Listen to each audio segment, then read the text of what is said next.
Kai kurie žmonės moko apie vertybės, bet pamiršta, kad tikrosios vertybės nėra tik žodžiai. Jos nėra tik tušti pažadai ar gražūs pasakymai, kurie skamba teisingai, kai reikia įtikinti kitus. Tikrosios vertybės nėra tai, kas tave daro geru žmogumi prieš kitus. Jos tai, kas daro tave geru žmogumi prieš save.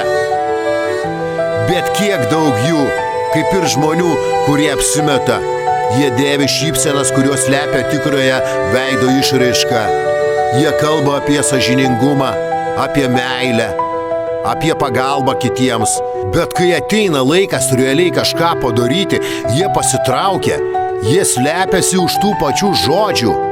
Jie tik žaidžia šį žaidimą, kad atrodytų, jog jie yra kažkas, kuo jie niekada nesugebės būti.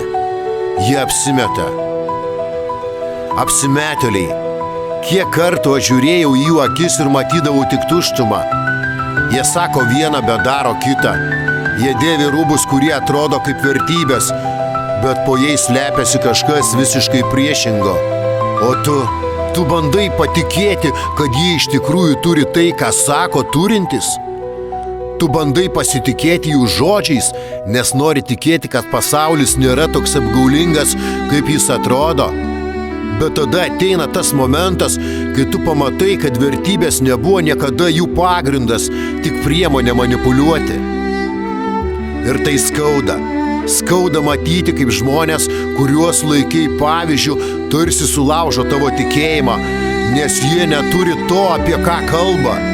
Jie paslepia savo tuštumą po gražiomis frazėmis ir tu bandai juos priimti, nes norisi tikėti, kad tai dar galima pakeisti. Bet žinai, kad negali pakeisti to, kas jau buvo padaryta.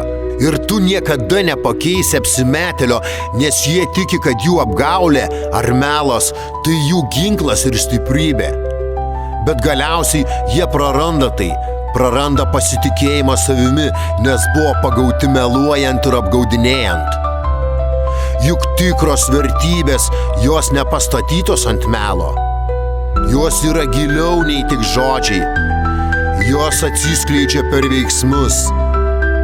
Ir nors pasaulis pilnas apsimetėlių, tikroji vertė niekada neslėps savo tikrosios prigimties.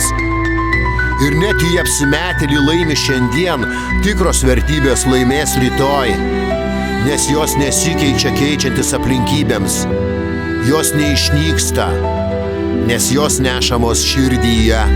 Real Dreams.